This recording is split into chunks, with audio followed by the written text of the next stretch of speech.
Assalomu alaykum azizlar. Xo'p, mana yangi Absolute Empire o'yinimiz boshlagan edik va o'sha yerda O'zbekiston hududini tanladik. Va bu O'zbekiston hududida xo'p, biz yangi bosqichni boshlaganimiz tufayli ikkinchi qismni ham boshladik. Birinchi qismda biz har bir tugmalar, bizga kerakli bo'lgan nima kerak bo'lsa o'shalarni amalga oshirgan edik. Endigi o'yinimiz esa biz uchun kerakli bo'lgan ko'proq bizga pul keltirish kerak. Ya'ni bosqichma-bosqich iqtisodni rivojlantirish uchun kerakli bo'lgan barcha ishlarni amalga oshirishimiz kerak. Shuning uchun ishlab chiqarishga beramiz. Lekin ishlab chiqarish berishimiz uchun investitsiyaga pul kerak. Shuning uchun soliqlar kelguncha ikkinchi bosqichga aylantiramiz. Va boshladik. Mana 1996-1999 yillarda Vitoro-Chechenskaya vayna, ya'ni Chechen urushi bo'lib o'tibdi deyapti. Qandaydir endi tarixiy bir ma'lumotlar ochig'ini aytadigan bo'lsam, men rus tilini ham bilmayman, o'zbek tilini ham zo'rg'a aytyapman. Negadir shunaqa. Xo'p, keyingisi, xo'p, o'jas, ya'ni xo'p, eshitdim deb qo'yganman bildirsa kerak. Bizga hech qanday aloqasi yo'q. Yaxshi, bilganingizga qilinglar. Mana keldiki, shuncha davlat bizga demokratiya bo'lganimiz uchun birdaniga savdo aloqalarini oshirishimiz uchun so'rov jo'natibdi va biz bularni qabul qilganimizda bizga keladigan savdo tushumlari va iqtisodimiz uchun anchagina foyda bo'ladi. Shuning uchun rozi bo'lamiz. Mana ko'rib turganingizdek, pul kelishni boshlaydi. Keyingisi dastlab bizda iqtisodimiz bo'lganligi tufayli nima tez bosqichma-bosqich o'tkazib borishimizga to'g'ri keladi. Mana ko'rib turganingizdek, endi bu birinchisi fermaxona, ximcheskiy ferma, ya'ni ferma oddiy, nisbatan pastroq darajadagi oziq-ovqat hamda pulni beradi. Keyingisi bunisi ximcheskiy ferma, ya'ni zamonaviy kimyoviy fermalar. Undan keyingisi fabrika ko'proq pul beradi, lekin xarajati ham o'ziga yarasha. Keyingisi ofis hech qanday xarajat olmaydi. Dastlab qurish uchun sarmoya kiritasiz, keyin esa hech qanday xarajatsiz kamroq miqdorda, lekin pul berib turadi. Xo'p, keyingisi neft bazalari, ya'ni zavod neftlarni, gazlarni qazib olish uchun kerak bo'ladi. Keyingisi laboratoriya aytganimdek, texnologiyani rivojlantirish uchun kerak bo'ladi bu narsa. Keyingisi bu ham laboratoriyani rivojlangan ko'rsatkichi hamda bu bir vaqtning o'zida laboratoriyani ko'rsatkichini ko'rsatadi. Va ichkaridagi, ya'ni davlatning ichki tizimidagi nima deydi, sud tizimlaridagi qonunni, adolatni ta'minlab beradi. Qaysidir ma'noda 10% ga oshirib beradi. Keyingisi mana bu yerda punkt снабжения, tarjimasini bilmayman. Xo'p, qandaydir bir punkt. Men buni deyarli foydalanmayman. Keyingi bosqich, xo'p. Mana ko'rib turganingizdek, yaxshi bo'lib, sekin-sekin yaxshilanib bormoqda va shu sababli ham tez-tez o'tkazib pul bizga mana davlatlar yana bizga kelyapti savdo aloqalarini yaxshilash uchun. Ayni damda mana solishtirib ko'radigan bo'lsak, biz 42 davlat bilan savdo aloqalariga erishgan bo'lsak, oddiygina Turkmaniston o'sha vaqtning o'zida 60 ta davlat bilan savdo aloqalarini qilishga kirishib ketgan va masalan 19 davlat bilan, bizda esa 42 davlat nisbatan yaxshi, lekin Qozog'iston hududi katta bo'lganligi tufayli baribir hudud va qazilma boyliklari mavjudligi tufayli ham ularning iqtisodi baland, anchagina baland. 86 ta davlat bilan savdo aloqalari mavjud va bizning o'zaro aloqalarimiz nisbatan yaxshiroq, 20 ni ko'rsatkichda. Keyingisi Tojikiston. Tojikiston esa 83 davlat bilan, Afg'oniston 38 davlat bilan anchagina yaxshi. Pokiston va Eron. Men aytmoqchi bo'lganim, birinchi o'rinda savdo aloqalarini kuchaytirishimiz kerak va bizga keladigan pulning miqdorini. Xo'p. Bugun deyapti, Rossiyada nimadir bo'ldi deyapti, Chechen urushi tugatildi va Rossiya g'alaba qozondi degan ma'noni anglatyapti menimcha. Aytganimdek shunaqa. Mana savdo aloqalarini yaxshi ko'paytiryapmiz. Biz bilan savdo aloqalarini mana ko'rib turibsiz, har safar yangilari kirib kelyapti. Dotkov, xo'p, yillar qarang, 2000-yil 11-mart qandaydir bir nimadir bo'ldi, qandaydir bilmayman aniqini. bizga kerak emas. Xo'p, qurilish ishlariga kirishamiz. Mana ko'rib turibsiz. Bu yerda bizga nima kerak? Mana bu yerda texnologiyani rivojlantirish uchun laboratoriyaning ishi kerak. 1200 bo'lishi kerak. Hozirda bizda 1023 oltinimiz, pulimiz bor qisqasi. Xo'p, boshi juda ham sodda bo'ladi. Ayniqsa O'zbekistonda hududimiz juda ham kichik, iqtisodimiz kam, aholimiz kam. Ya'ni qaysidir ma'noda aytsak, ayanchli holatdamiz bo'ladi. Shuning uchun boshida sabr qilishimiz, sabr bilan o'ynashimiz kerak bo'ladi. Aks holda urush qilamiz desangiz, yutishingizdan ko'ra yutqazishingiz mumkin bo'lib qoladi. Shuning uchun biz faqatgina jimgina iqtisodni rivojlantirishga harakat qilamiz. Keyin aytgan mana bu rivojlantirish mana bu yerdagi infrastrukturani rivojlantirganimiz sari bizni keladigan foyda ortaveradi. Ko'rib turibsiz, bizga keladigan foydalar ko'payibdi.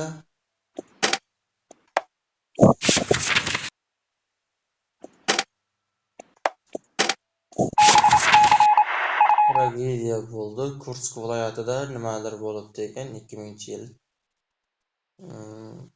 Rus tilini bilmayman, shuning uchun yana davom etaveramiz. Toshkent teleminorasida yong'in ketgan deyapti, menimcha. 2000-yil 27-avgust soat 15:17 da. Bilmadim. Davom etamiz.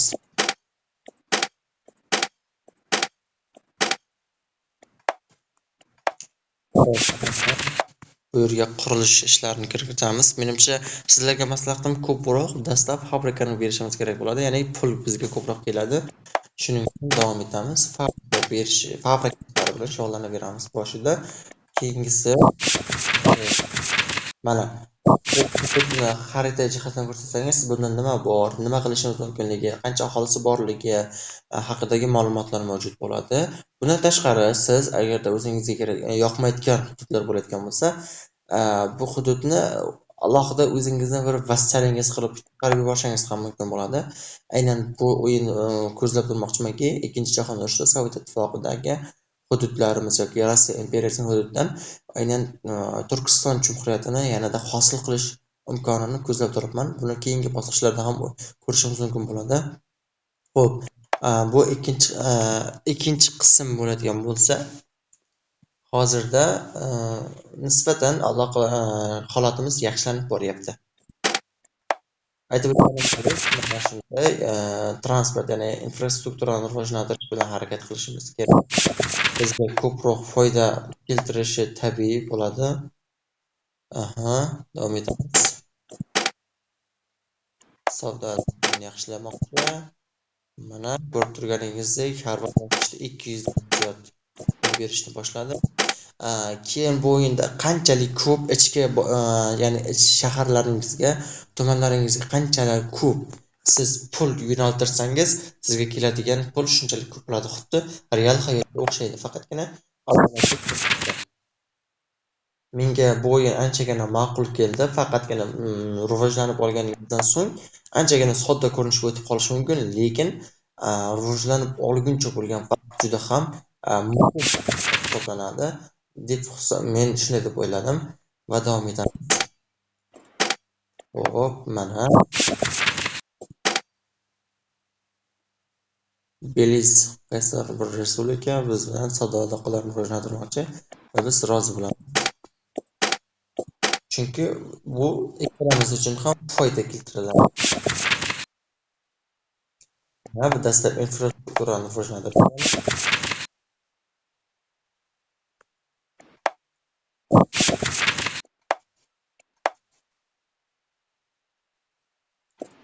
Ko'rib turganingizdek, infrastrukturani rivojlantiramiz.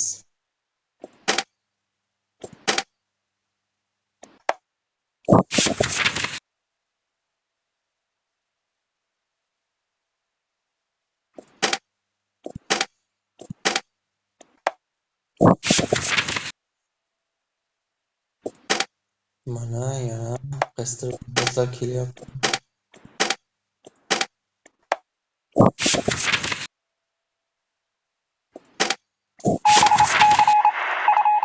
Mana 2001-yil 11-sentyabrda bo'lgan mashhur terakt, ya'ni AQShning Afg'onistonga postlar kirishi uchun sabab bo'lgan voqea haqida ma'lumot keltirdi. Bu haqida biroz xabarim bor. Shuning uchun ya'ni terakt AQShdagi teraktlar terrorizmning nimasidir.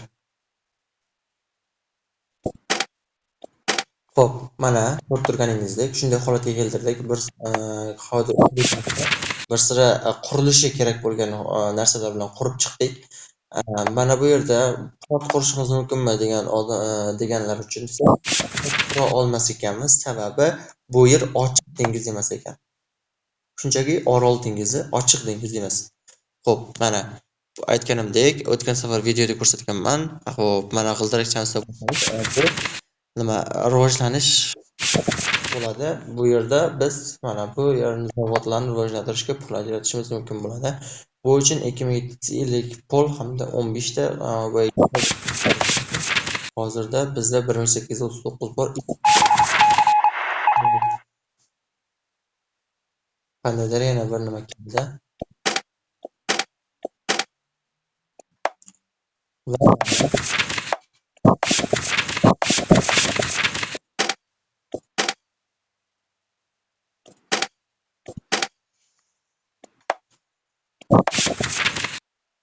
Ko'rib turganingizdek, texnologiyalar biz uchun tabiiy.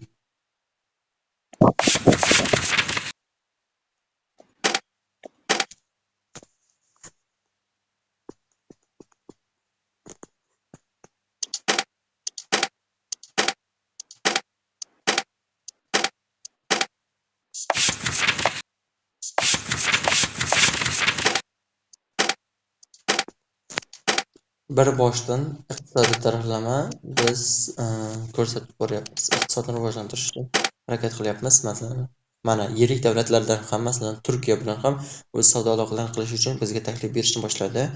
Xo'p, anchagina holatimiz yaxshilanib qoldi nisbatan qo'shni davlatlarga qaraganda va savdo aloqalarini qilayotgan davlatlarimiz 111 davlatdan tashkil etmoqda. Xo'p, mana bu yerdagi yer shari 22% ko'rsatgan bosqichi bu butun yer sharining bizga beradigan bosimi, ya'ni deyarli hammani xabardor, o'sha davrlarda 2000-yillarda inson huquqlari haqidagi juda ham katta muammolar, ayniqsa G'arbning tashqi dunyoga beradigan bosimi, undan tashqari adolat degan muammolar bo'lgan. Shuning uchun bu bosim, ya'ni tashqi dunyodan kelgan bosim, mirovaya напряжениясini, ya'ni dunyo bosimini, shunaqa qisqasi biz uchun yomon bo'lgan narsa. Agarda o'sha 50% oshib ketadigan bo'lsa, dunyo biz uchun urush ochib yuborishi ham mumkin bo'ladi. Keyingisi mana bu esa stabilnost, ya'ni adolat ko'rsatkichi desak ham bo'ladi. Keyin bu haroratni ko'rsatib beryapti. Bu esa rasm jadvalni beradi. Davom etamiz. Mana ko'rib turganingizdek, anchagina rivojlandik, pulimiz ham shuncha bo'ldi. Keyingi videomiz, ya'ni 3-qismda esa bu yanada rivojlantirish, ya'ni dastlab videolarimiz shu haqida bo'ladi. Keyin esa qo'shni davlatlarni egallash bilan boshlaymiz. Barchaga rahmat, bizga obuna bo'ling va tezda rivojlanishimiz uchun bizga yordam berishingizdan umid qilamiz. Rahmat sizlarga, barchangizga. Biz bilan qoling.